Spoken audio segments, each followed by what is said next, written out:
오늘 수요일 저녁 함께 나누려고 하는 말씀입니다.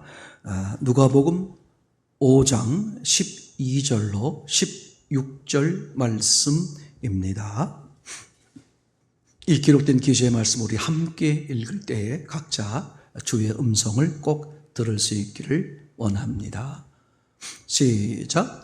예수께서 한 동네에 계실 때에 온몸에 문둥병 들린 사람이 있어 예수를 보고 엎드려 구하여 가로되 주여 원하시면 나를 깨끗게 하실 수 있나이다 하니 예수께서 손을 내밀어 저에게 대시며 가라사대 내가 원하노니 깨끗함을 받으라 하신대 문둥병이 곧 떠나니라.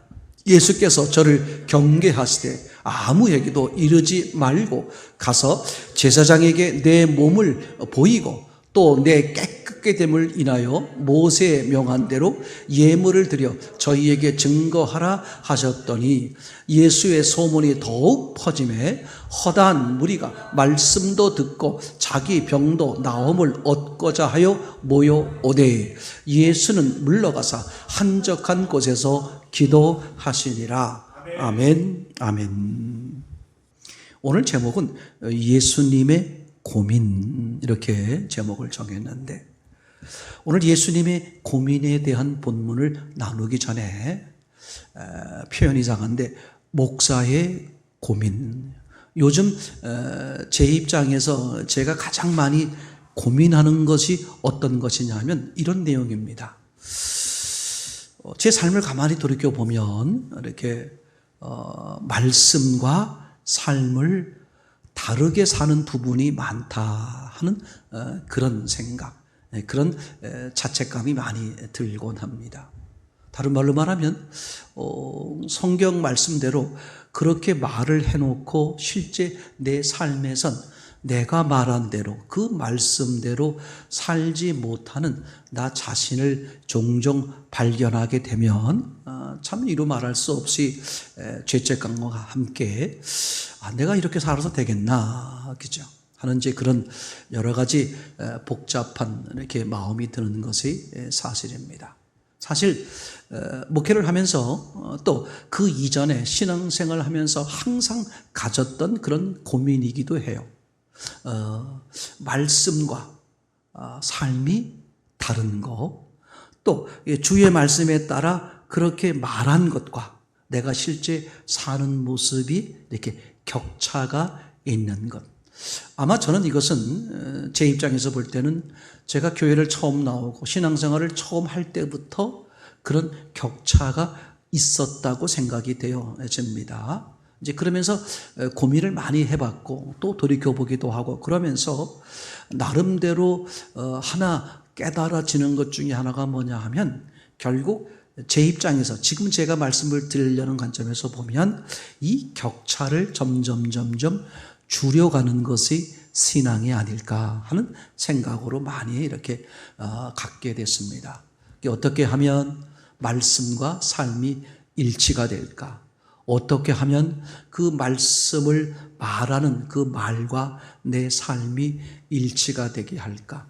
그러니까 말씀 앞에 그리고 그 내가 말한 말 앞에 나를 내 삶을 그죠? 굴복시키는 그것밖에는 다른 것이 없겠다 하는 생각이 들곤 합니다. 그러니까 육체를 따라 사는 것이 아니라 영을 따라 성령께서 주도해 주셔서 성령을 따라 사는 삶, 그렇게 점점 깊어질 때 말과 행동, 말씀과 삶의 격차를 더욱 줄여갈 수 있겠다 하는 그 목사의 고민을 이렇게 말씀을 나누면서 시작합니다.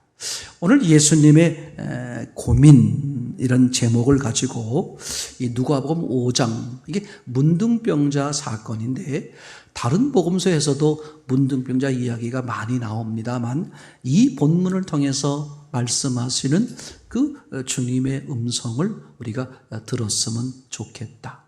오늘 이 문둥병자 사건이 쭉 진행이 되는데 맨 끝에 16절을 보게 되면 성경은 이렇게 기록하고 있습니다. 예수는 물러가서 한적한 곳에서 기도하시니라. 요 16절을 보면 제 마음속엔 지금 예수님이 아주 많은 고민에 쌓여 있으실 것 같다 하는 인간적인 생각이 들어서 오늘 제목을 예수님의 고민, 예수님이 하시는 고민은 무엇일까? 이런 본문을 통해서 알려고 합니다.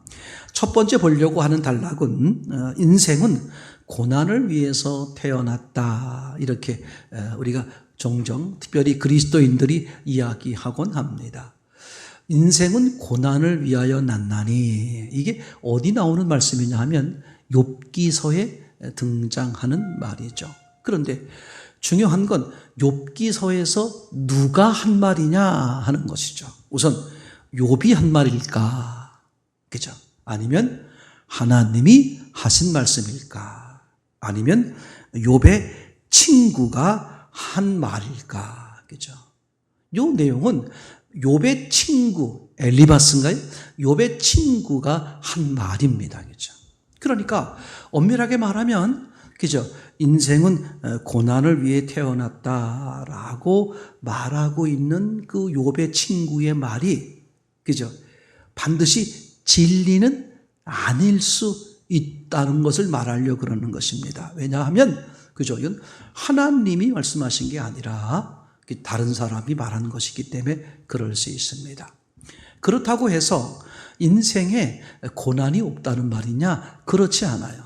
또 인생에 고난이 어쩌면 많은 유익을 가져온다는 것도 사실 맞다고 볼 수가 있습니다. 어쨌거나 인간은 고난과는 뗄래야 뗄 수 없는 그런 인생을 살아야 한다. 그러니까 그렇다면 인생에 고난이 있다면 그러면 인생과 이 고난은 어떤 관계가 있는 걸까?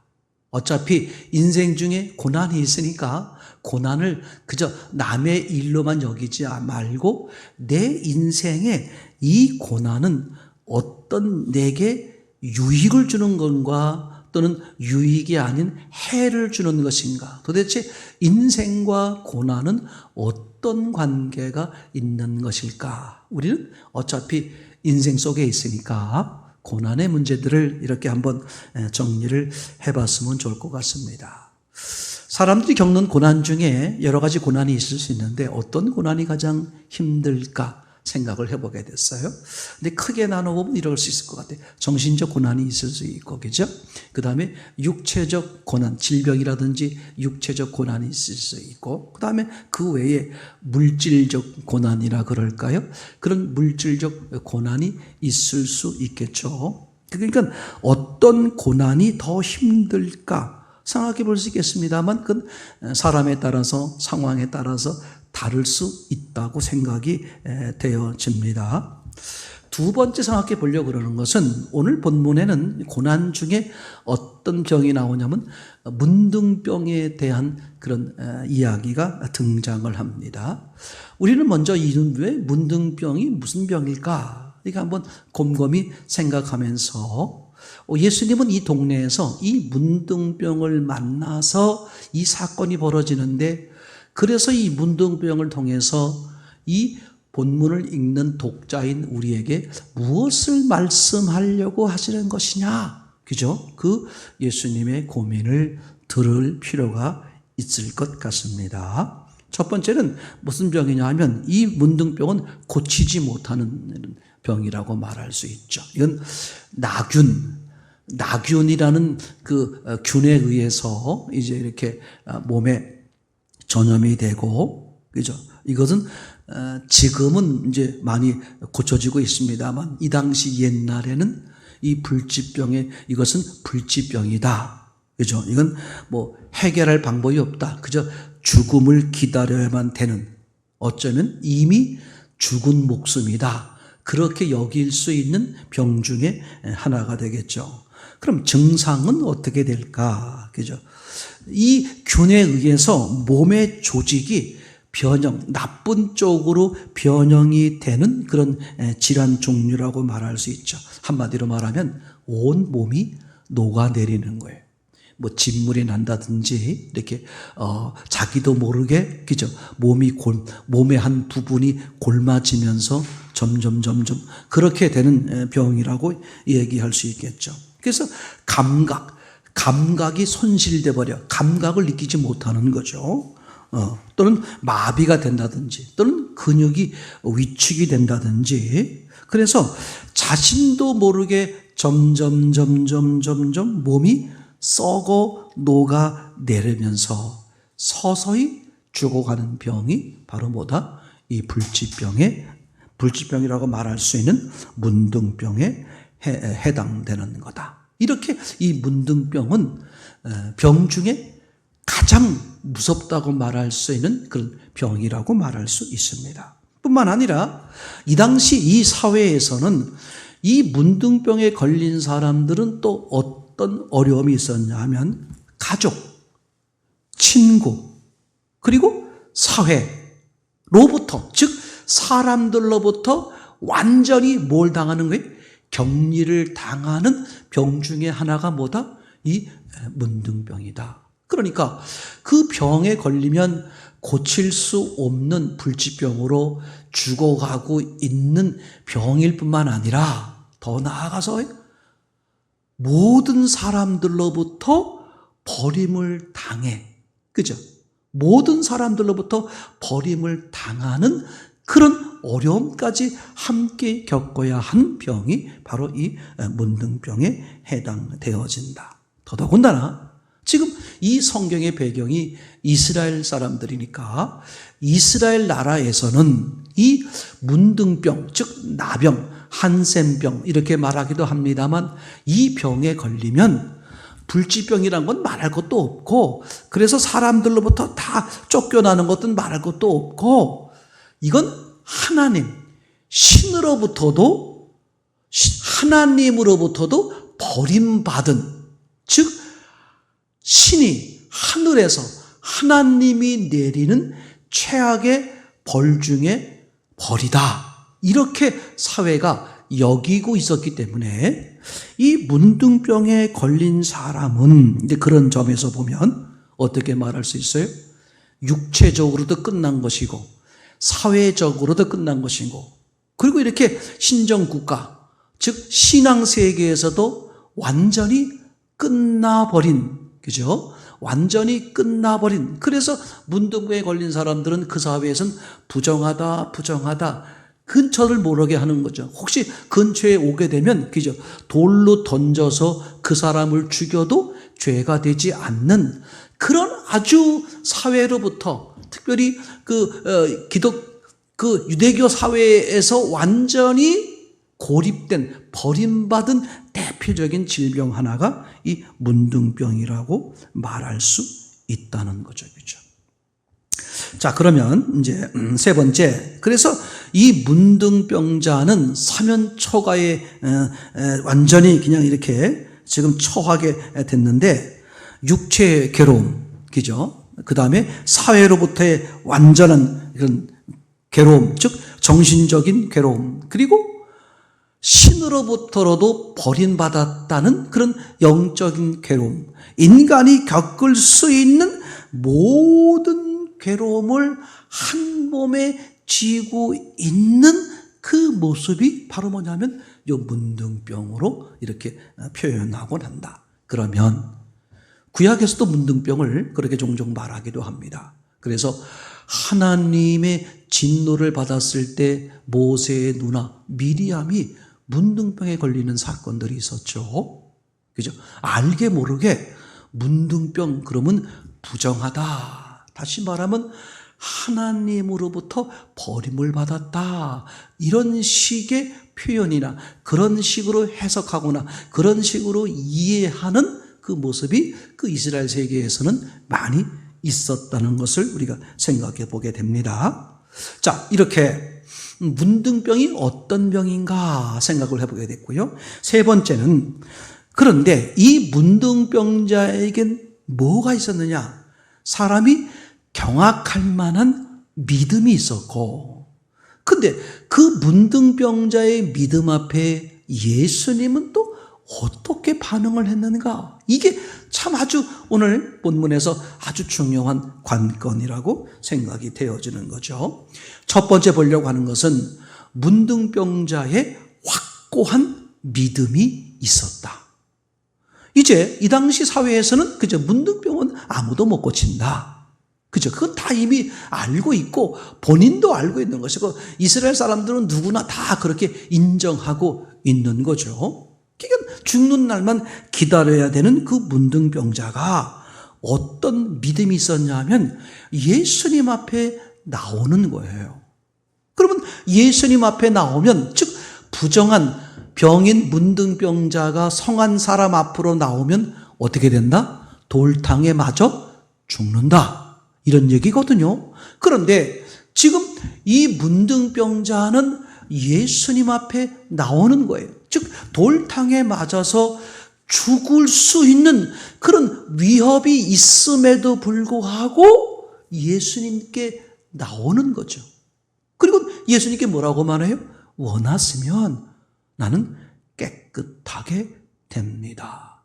그러니까 이 문둥병자에겐 적어도 상상할 수 없는 어마무시한 믿음이 있다는 것을 우리가 발견할 수 있게 되는 거죠.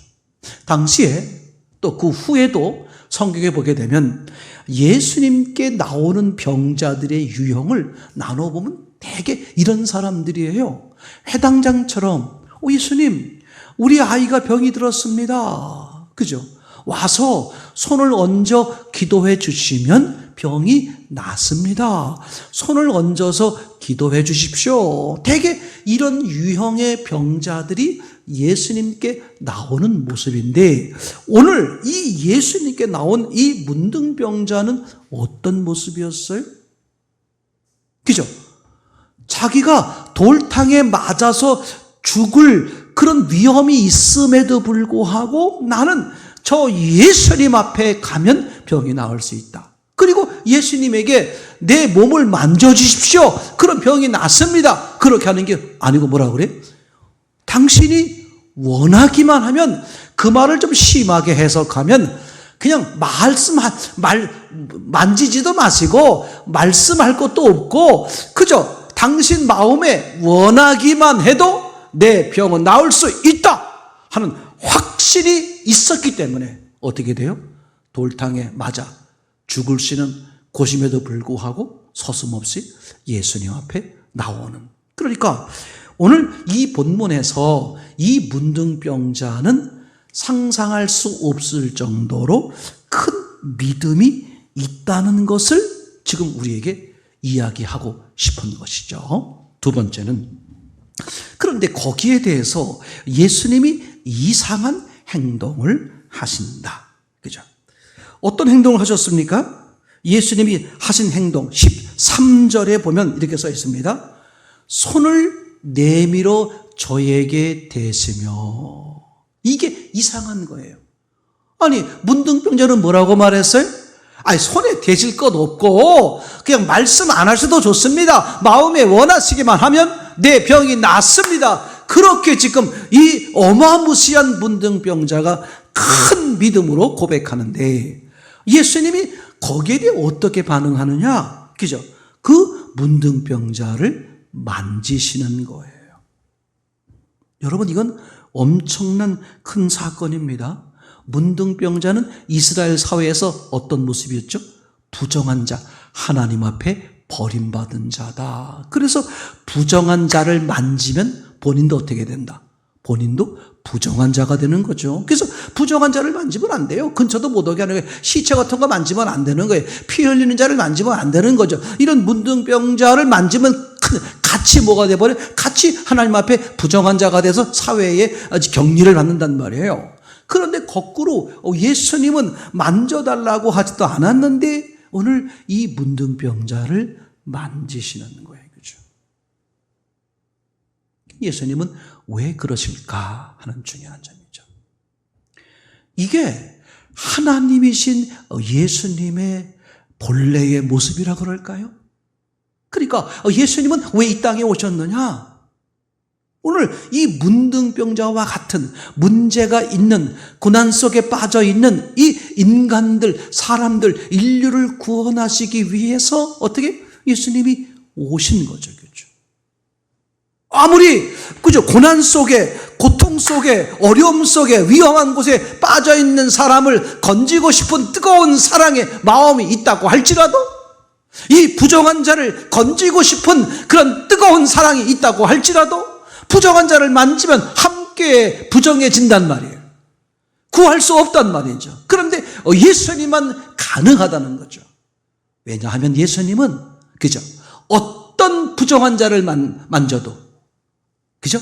어떤 부정한 자를 만져도 그 부정한 자에 의해서 다른 사람들은 부정하게 되지만 예수님만 그 부정한 자를 뭐하게 만들어요? 정한 자로 만드는 거죠. 그러니까 이게 너무 놀라운 사실이, 그죠? 남을 구원하려면 그 사람을 구원할 수 있는 능력이 있는 자만이 가능한 거죠. 그러니까 이 문둥병자는, 그죠? 부정한 자란 말이에요. 그래서 누가 만지면 같이 부정해지니까 이 문둥병자를 다 모두 피하는 거야. 근데 예수님은 문둥병자를 만질 수 있죠.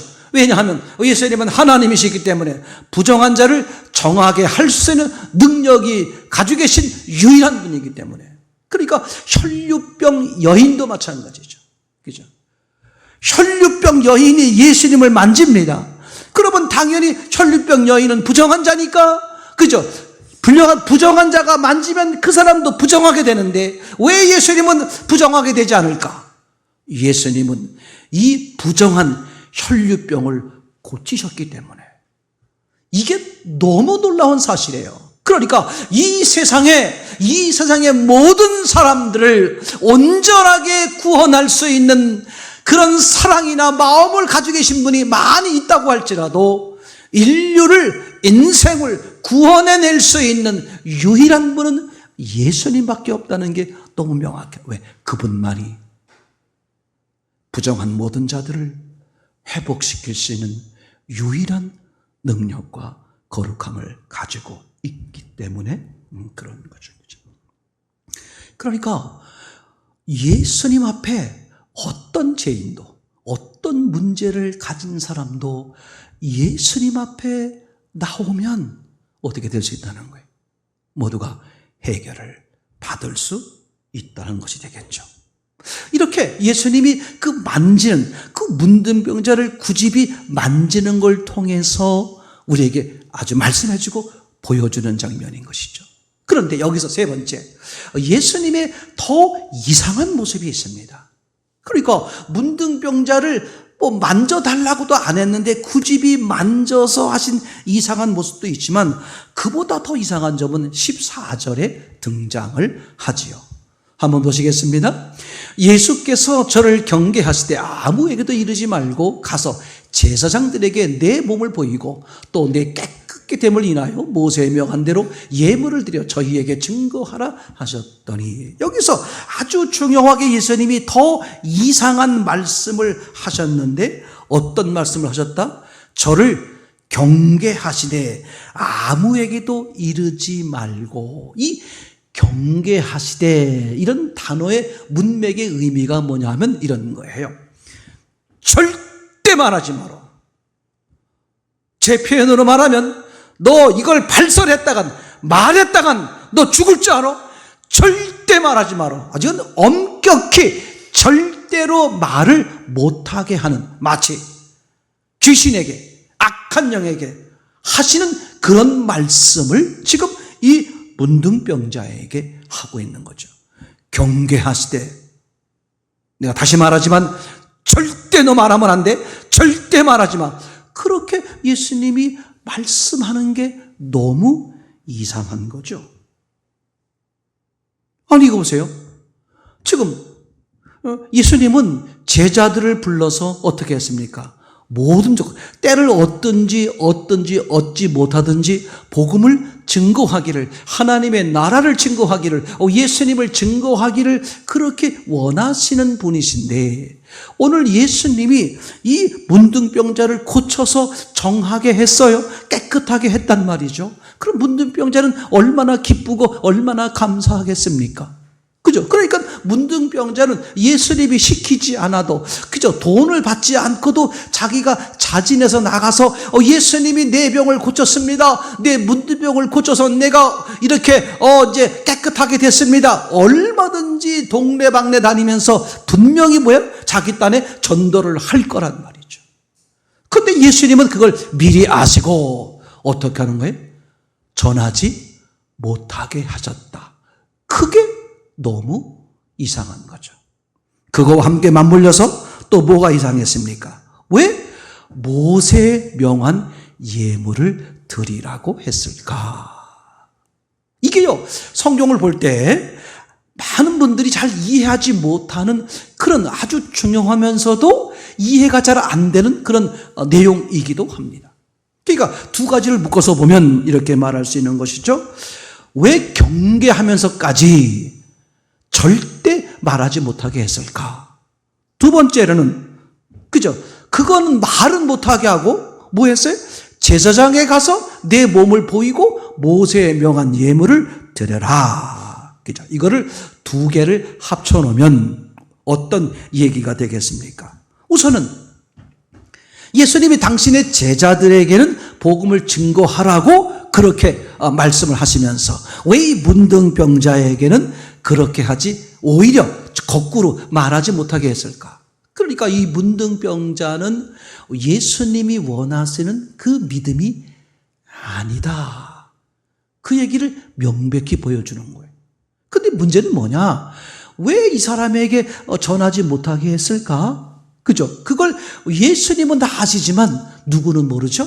이 본문을 보고 있는 독자인 우리는 모른단 말이에요.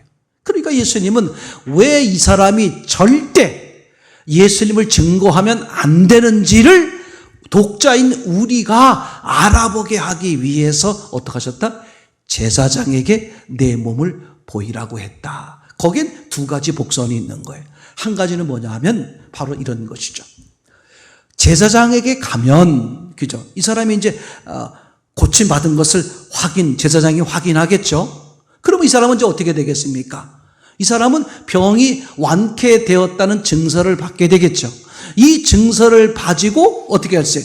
가족에게, 친구에게, 이웃에게 갈 수 있게 되는 거예요. 다시 말하면 뭐예요?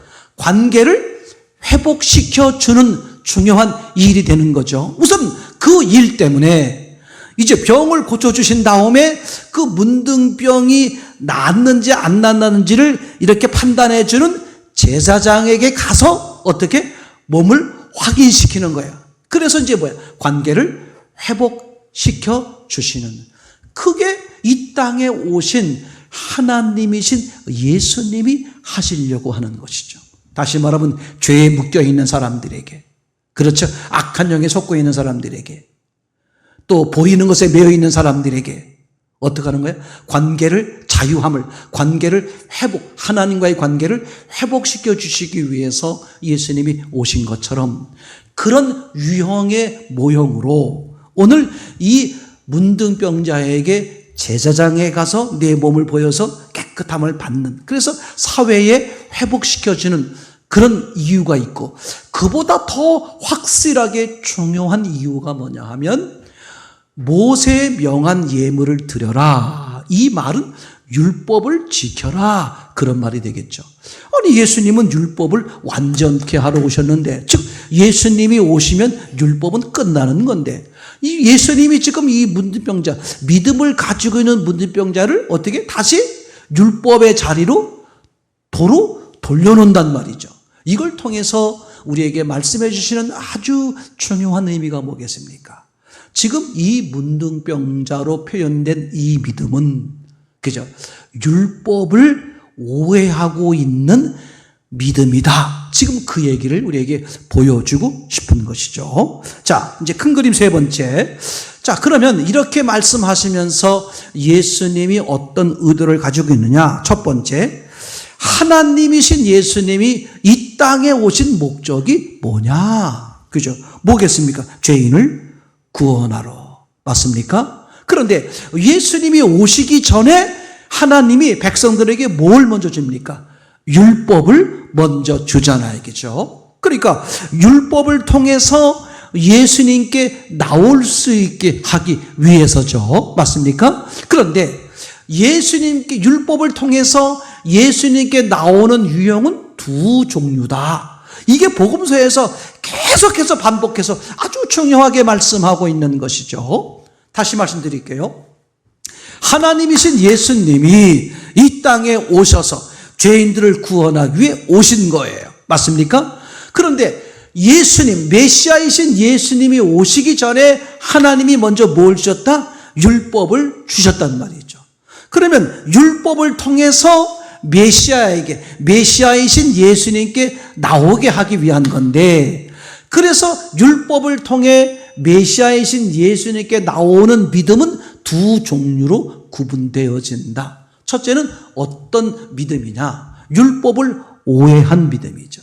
그게 뭐냐 하면 내가 내 힘과 노력으로 율법을 지켰으니 나는 뭐가 된다?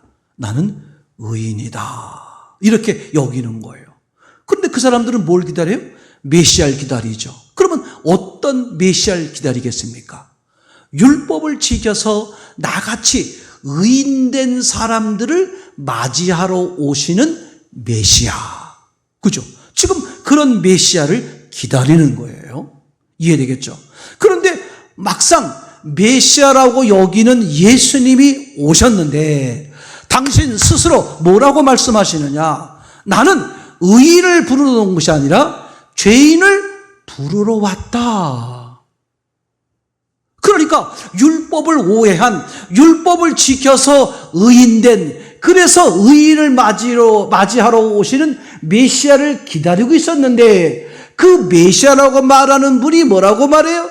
나는 너 같은 의인을 만나러 온 게 아니라 죄인을 부르러 왔다. 그러면 이 율법을 지켜서 의인된 이들의 입장에서 죄인은 누구예요? 장녀, 세리, 죄인, 율법을 지키지 않은 사람들이죠.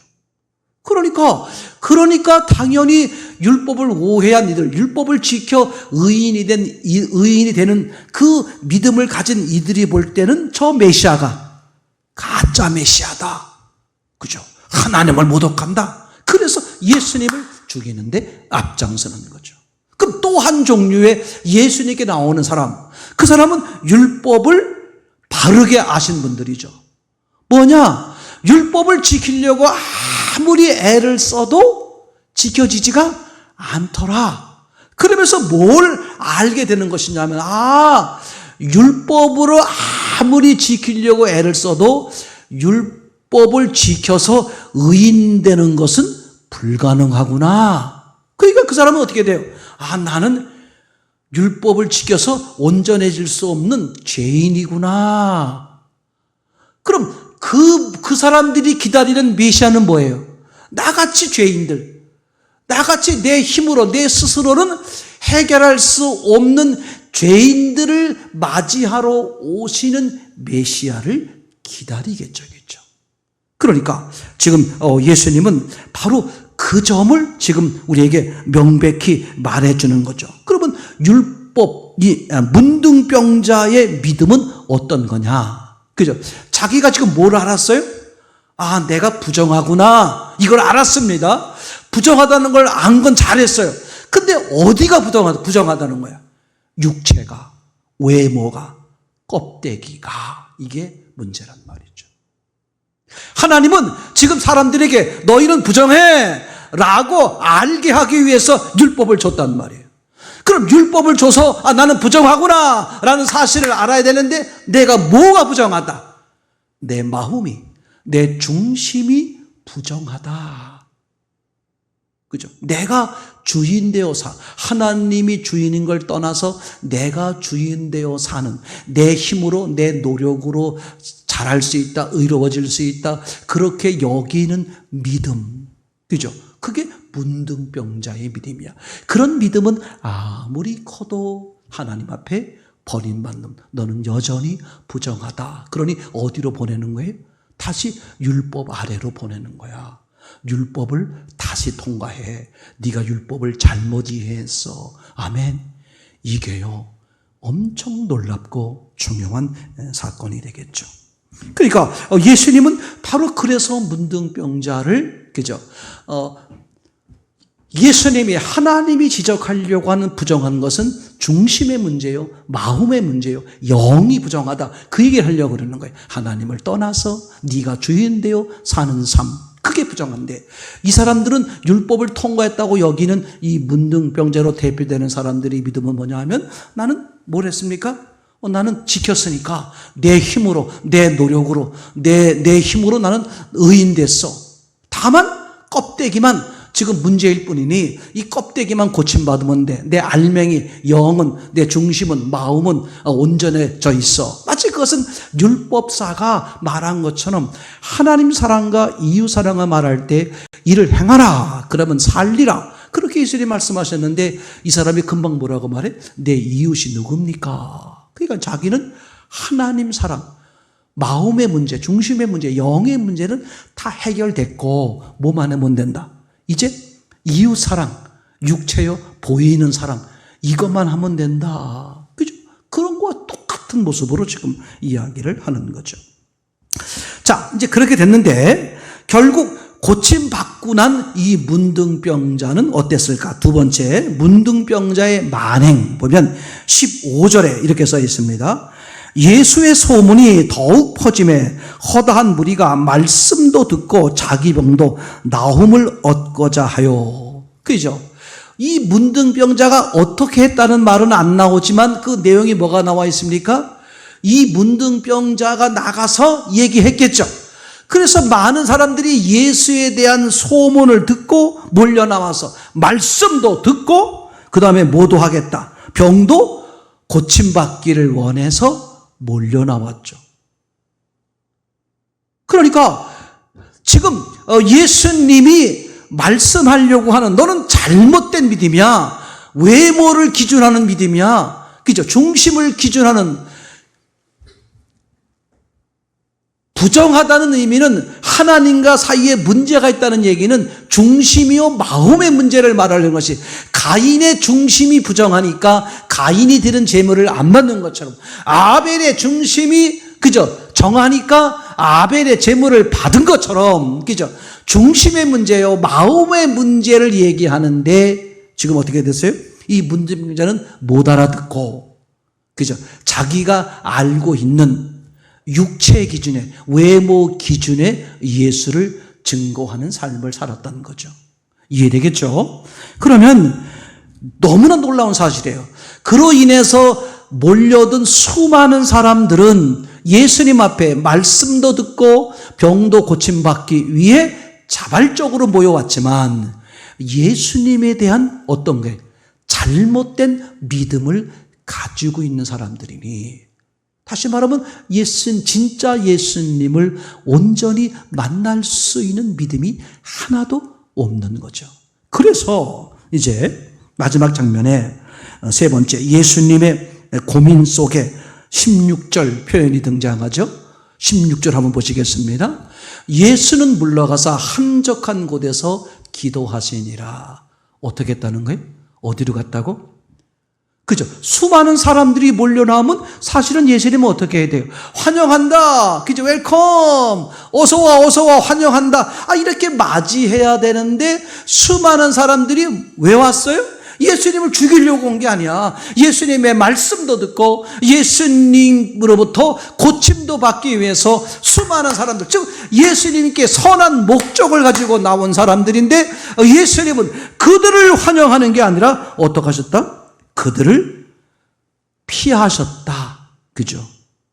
그러니까 물러가사. 그러면서 어디로 갔다는 거예요? 한적한 곳. 여길 한적한 곳이라고 말하고 싶은 게 뭐예요? 사람이 없는 곳으로. 그죠? 이거 보세요.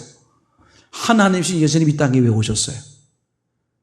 사람이 있는 곳으로, 사람이 없는 곳으로. 사람이 있는 곳으로, 사람을 만나기 위해 오신 분이에요. 그런데 오늘 이 잘못된 믿음의 문둥병자를 통해서 예수님의 소문이 쫙 퍼져서 예수님께 수많은 사람들이 몰려 나오지만 예수님은 만날 수 있는, 즉 자신이 중심이 부정하다는, 예수님이 원하는 그런 온전한 믿음을 가지고 있는 사람이 하나도 없는 거야.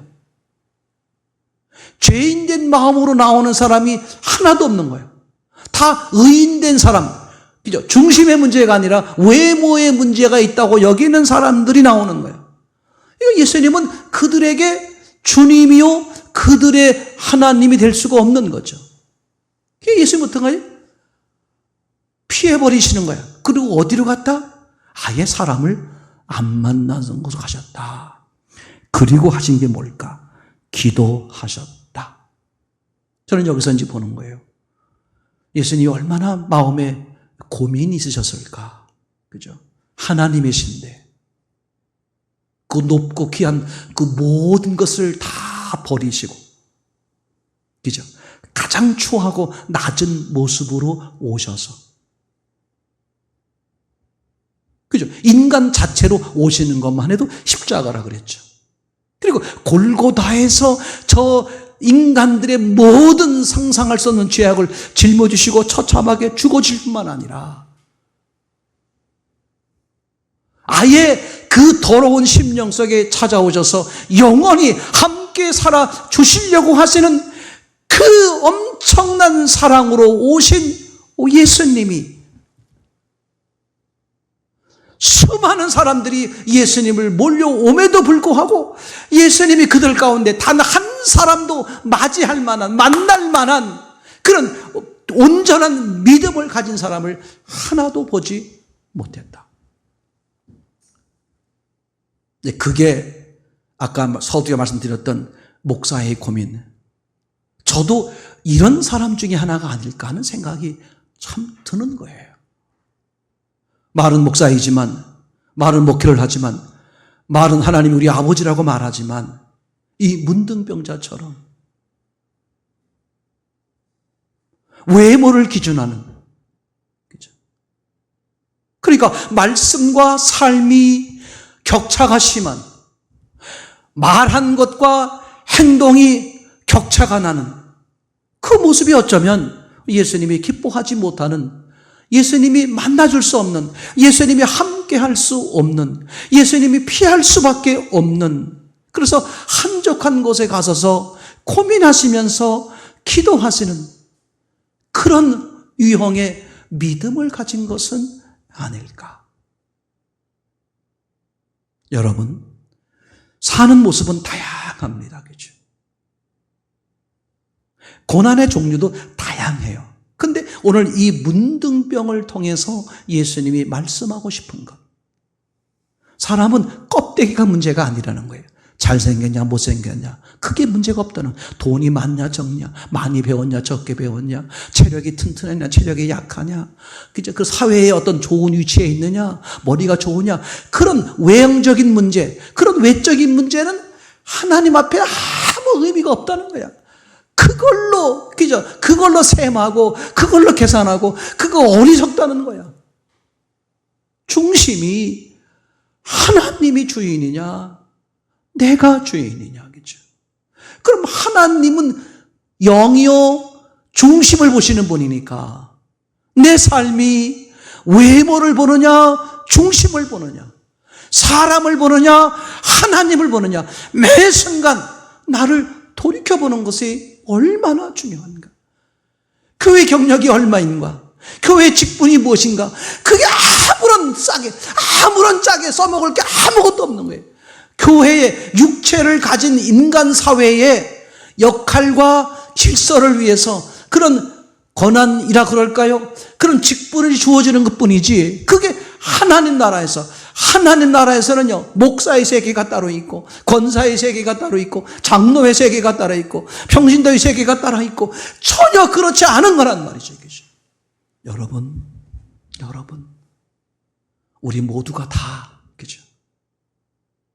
내 모습은 어떤가? 정말 주님이 나를, 그래, 내가 널 기다렸어.